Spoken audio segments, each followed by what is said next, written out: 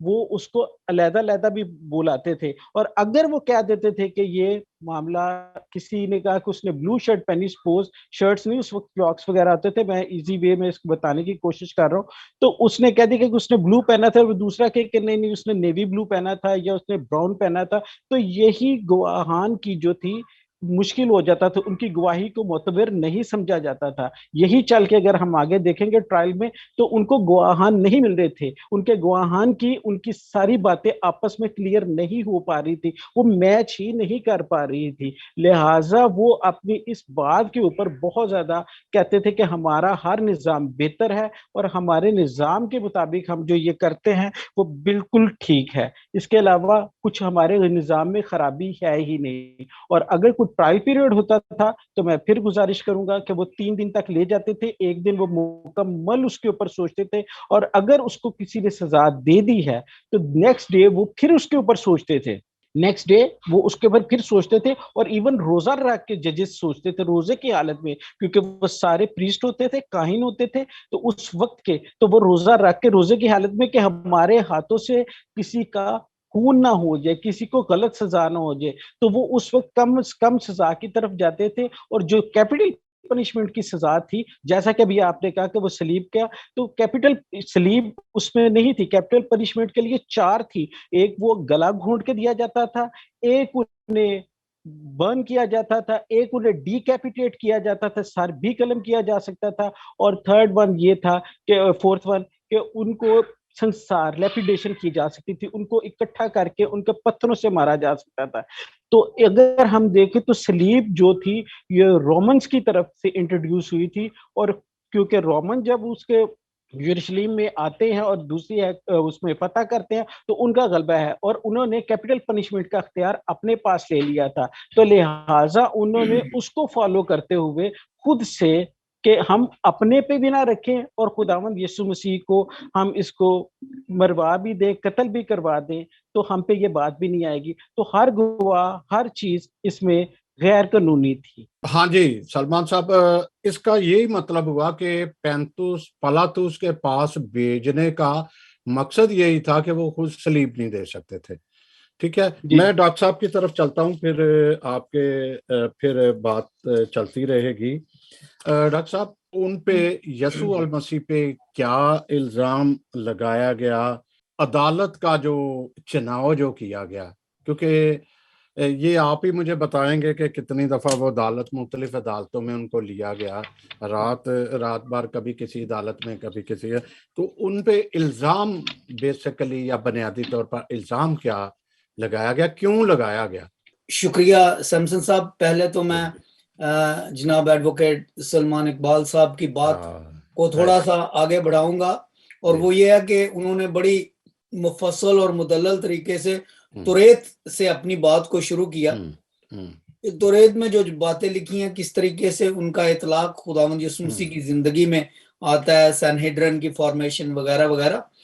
تو خداوند یسوع مسیح نے بائبل مقدس کو پیدائش 1 باب 1 آیت سے لے کر مکاشفہ 22 باب کی 21ویں آیت تک ایک جگہ پہ جمع کر دیا. آپ سنیے, لوکا طبیب کی انجیل اس کا 24واں باب اور اس کی 44ویں آیت میں خداوند یسوع مسیح فرماتے ہیں کہ جتنی باتیں موسیٰ کی توریت اور نبیوں کے صحیفوں اور زبور میں میری بابت لکھی ہیں وہ پوری ہوں.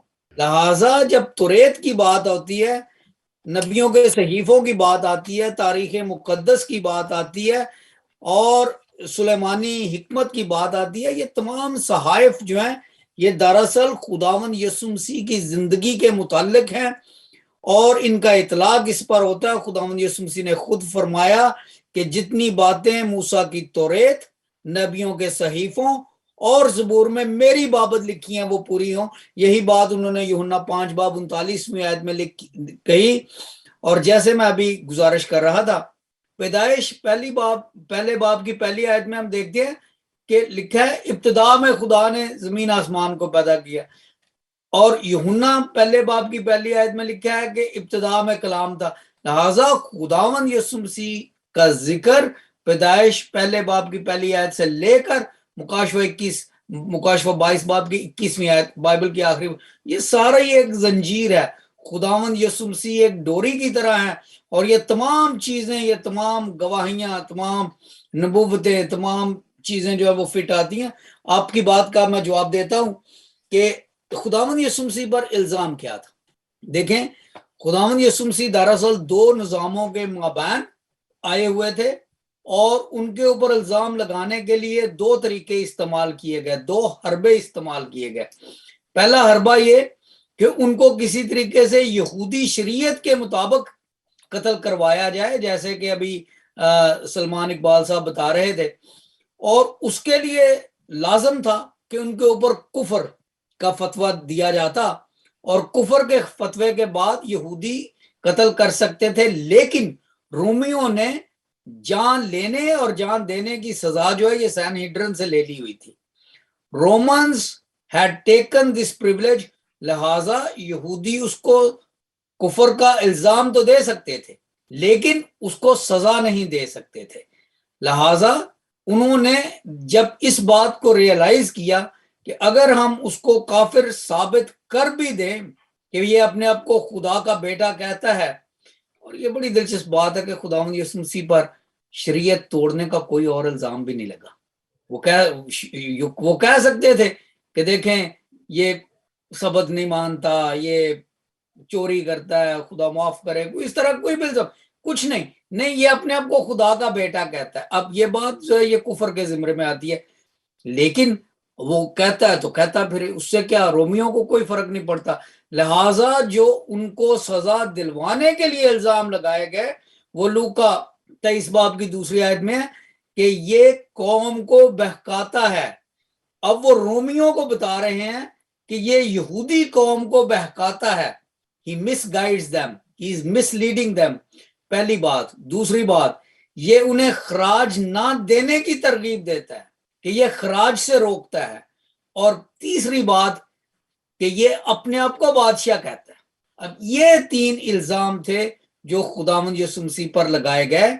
قوم کو بہکاتا ہے، خراج نہ دینے کی تلقین کرتا ہے، اور خود کو بادشاہ کہتا ہے. لوکا 23 باب کی دوسری آیت میں یہ تینوں باتیں لکھی ہیں. میں صرف اپنی بات ختم کرنے سے پہلے ایک چھوٹا سا اشارہ کرنا چاہتا ہوں. جب باغ گتسمنی میں رومیوں نے آ کے خداوند یسوع مسیح کو پکڑنے کی کوشش کی اور پکڑا، ان کا بوسہ لیا، تو خداوند یسوع مسیح نے ایک بڑی امپورٹنٹ بات کہی تھی، اور وہ لیگل ہے. خداوند یسوع مسیح نے یہ کہا تھا کہ دیکھو تم مجھے پکڑنا چاہتے ہو، مجھے پکڑ لو. یہ متی رسول کی انجیل میں بھی لکھا ہوا ہے، مرکس میں بھی، لوکا طبیب کی انجیل میں بھی، یوحنا رسول کی انجیل میں بھی. لیکن میں روز تمہارے ساتھ عبادت خانوں میں تعلیم دیتا تھا، تمہیں اس وقت کیوں نہیں پکڑا؟ یہ دراصل وہ رومی قانون کی طرف اشارہ کر رہے تھے. کیا قانون تھا؟ قانون یہ تھا کہ رومن اپنے دشمن کو شب خون مار کر نہیں پکڑتے تھے، وہ اسے دن میں پکڑتے تھے، دن دہاڑے پکڑتے تھے. اٹ واز اگینسٹ، یہ بات سننے والی ہے ذرا، it was against the Roman pride کہ جی انہوں نے جا کے اپنے دشمن کو چھپے ہوئے کو نکالا ہے. نہیں، وہ بھالے، نیزے، برچیاں، ڈھالیں لے کر دن دہاڑے اپنے اور خاص طور پر ان کو جو غدار ہوتے تھے، خاص طور پر ان کو جو دعویٰ کرتے تھے کہ وہ کیسر کو نہیں مانتے، جب وہ پکڑنے آئے تو خداوند یسوع مسیح نے انہیں کہا تم کسے ڈھونڈتے ہو؟ ہم یسوع کو ڈھونڈتے تھے. میں اگر دیکھو مجھ پہ الزام ہے، خداوند یسوع مسیح جانتے تھے کہ ان پہ الزام یہی ہے کہ وہ اپنے آپ کو بادشاہ کہتا ہے، وہ خراج وغیرہ وغیرہ. تو اس نے کہا دیکھو تم رومی ہو کر کیسی حرکتیں کر رہے ہو، رومی ہو کر یو پرائڈ یور سیلف. کہ اس میں یہ تھا، دیکھیں اگر کوئی چوری کرتا چوری کے وقت پکڑا جائے وہ الگ بات ہے, وہ رات کی بات ہو سکتی ہے, زناکاری بدکاری کوئی ایسی چیز. لیکن جب چیلنج ہوتا تھا کیسر کو, جب سلطنت روم کا کوئی چیلنجر ہوتا تھا تو اس کو دن دہاڑے پکڑا کرتے تھے, اس کو رات کے اندھیرے میں پکڑا نہیں کرتے تھے. خداوند یسوع مسیح کو گتسمنی کے رات کے اندھیرے میں پکڑا گیا, الزام یہ تھا کہ ہی از اے چیلنجر ٹو کیسر. خداوند یسوع مسیح نے کہا میں روز تمہارے ساتھ دن دہاڑے ہوتا تھا, اگر یہ مجھ پہ الزام ہے تو مجھے تب کیوں نہیں پکڑا؟ تم اپنا قانون دیکھو, میری بات تو بعد میں کرو, تم اپنا قانون دیکھو. اور انہوں نے اس کا جواب, اس کے بارے میں 4 اناجیل خاموش ہے, انہوں نے اس کا کوئی جواب نہیں دیا, بس یہ کہ اسے پکڑ کر لے گئے. تو دیکھیں دس واز این الیگل تھنگ. بہت خوبصورت بات کی. اور ایسے ہی ہوتا ہے زمانے میں بھی, جو اقتدار میں جو عزت کے بھوکے ہیں وہ لیگل نہیں, وہ انلیگلی کام کرتے ہیں. وہ رات کے اندھیرے میں ہی چھاپا مارتے ہیں یا پکڑتے ہیں. یہ چاہے یہ دور لے لو چاہے وہ دور لے لو, وہاں ایک مذہبی جو لابی تھی, بڑی مضبوط لابی تھی, وہ نہیں چاہتی تھی کہ یہ ہماری جگہ لے لے یا لوگ ان کے پیچھے جا لے جائیں. سلمان اقبال صاحب, یہ تھوڑا سا واضح کر دیجئے گا کہ کون کون سی عدالت میں اور کس طریقے سے جیسس کرائسٹ کو لیا گیا, کیونکہ پہلا جو ہے وہ غالباً قائفہ کی عدالت میں پیش کیا گیا تھا. جی تھینک یو سمسن صاحب ونس اگین. لیکن اس میں یہ ہے کہ سب سے پہلے جو جیسے ڈاکٹر صاحب نے بتایا کہ اس میں اوپن ٹرائل ہوتا تھا, دن کے وقت ہونا تھا, اور سب سے بڑی بات یہ ہے کہ لا کی ایک اسٹیٹمنٹ ہے, ایک ٹرم ہے, ایک اصول ہے, اکیوز جو ہوتا ہے نا, accused is a favourite child of law. جو مجرم ہوتا ہے نا, ملزم ہوتا ہے یا مجرم ہوتا ہے, جس پہ جب تک وہ ثابت نہیں ہو جاتا وہ تب تک قانون کا چہیتا بچہ ہوتا ہے. آپ نے اس کے اوپر یہ ثابت کرنا ہوتا ہے. تو اب یہ دیکھیں کہ وائلیشن جو اب سوالات کی جو آپ نے کیے ہیں ان کا جوابات یہاں سے صحیح شروع ہوتے ہیں کہ وہ حنا کے پاس لے کے جاتے ہیں. حنا تھا سسر. اگر ہم اس کو 18 باب یوحنا کی, اس کو ہم چاروں اناجیل میں سٹیپ بائی سٹیپ دیکھیں گے تو تبھی ہم ہمیں اس کی ایک ہیراکی پتہ چلے گی, اس کی ایک سسٹم ہمیں پتہ چلے گا کہ وہ 6 عدالتیں کیسے لگی. پہلی 18 باب اس کی 12 آیت میں دیکھیں کہ وہ حنا کے پاس اس کو لے گئے. نمبر 1, حنا جو تھا اس وقت سردار کاہن نہیں تھا, وہ قائفہ تھا, اس کا داماد. تو مینس کہ پہلا انلیگل کام, جب ایک بندہ حاضر ڈیوٹی ہی نہیں, وہ جج ہی نہیں, وہ انٹرٹین ہی نہیں کر رہا, آپ اس کو دیکھ لیں تو پہلا انلیگل کہ وہ اس کو رات کے اندھیرے میں پکڑ کر لے گئے, اور اس کو لے کے کس کے پاس جاتے ہیں؟ حکم قائفہ کا ہے, لے کے وہ حنا کے پاس جاتے ہیں. یہ سمجھ سے بالکل بالا تار ہے کہ وہ کیوں حنا کے پاس لے جانے کا, اور حنا کے پاس اس کو لے جا کے اس سے پوچھتے ہیں. تو وہ کیونکہ حنا نے ایک انٹرٹین کیا ہوا تھا, یہ ایک پھر دوبارہ میں اس واپس ایک جگہ پہ آتا ہوں کہ جب رومی آئے ہیں تو رومیوں نے اس سے چھین لیا. ادروائز یہ سیٹ جو تھی جب تک کہ یہ فور ایور سیٹ تھی, چھینی نہیں جاتی تھی. لیکن جیسے ہی رومیوں نے ان سے وہ بھی لے لیا, ان سے پاور کیپٹل پنشمنٹ کی اختیار اپنے پاس لے لیا, سیم اسی وے سے انہوں نے جب مرضی جس کو مرضی چاہتے تھے یہ بدل دیتے تھے. تو اس وقت اس سال کے لیے یہ سردار کاہن جو تھا وہ قائفہ تھا, حنا نہیں. پہلی انہوں نے, اگر دیکھیں آپ میرے ساتھ, میں مطلب ٹائم زیادہ ہو جائے گا اس لیے میں اس کو کر نہیں رہا. یوحنا کی انجیل اس کا 18 باب اس کی 12 آیت میں اگر آپ دیکھیں تو وہ اس کے باندھ کے اس کو حنا کے پاس لے گئے. اگین حنا کے پاس لے جانے کا کوئی تک نہیں بنتا تھا, اور حنا کے پاس وہاں جا کے انٹیروگیشن ہوتی ہے, وہاں اس سے سوالات ہوتے ہیں, اور وہ اس کو ایون وہاں اس کا جو جب وہ حنا کو ہمارے لارڈ جیسس کرائسٹ لاجواب کر دیتے ہیں تو پھر وہاں ان کا جو پیادہ ہے وہ ان کے منہ پہ تھپڑ مارتا, تو وہ خداوند نے کہتا ہے کہ اگر میں نے غلط کہا ہے تو پھر تب مجھے مار, اور اگر میں نے صحیح کہا ہے تو مجھے کیوں مارتا ہے. نمبر 1 یہ پہلی عدالت. سیکنڈ جو اس کا جو ٹرائل ہے اسی رات, ایک ہی رات میں نہیں, میں نے بتایا تھا کہ اگر وہ یسوع گلیلی تھا, آگے چل کے ہم ہیرودیس کا دیکھیں گے, جب پیلاطوس نے اس کو آگے بھیجا کہ یہ تو گلیلی ہے اور یہ میری جورسڈکشن میں ہی نہیں ہے, میرے تو اختیار میں نہیں ہے, گو میں گورنر ہوں, لیکن یہ بندہ اس جگہ کا ہے. آج ہم ایک بات کریں کہ کسی بھی تھانے میں رپورٹ کروانے جائے, اگر وہ ہمارے ایریا کا نہیں نہ ہوتا تو وہ کیس فائل نہیں کرتے. اس وقت بھی یہی تھا. تو وہ انہوں نے اس کو کہا کہ وہ, خیر میں آگے جب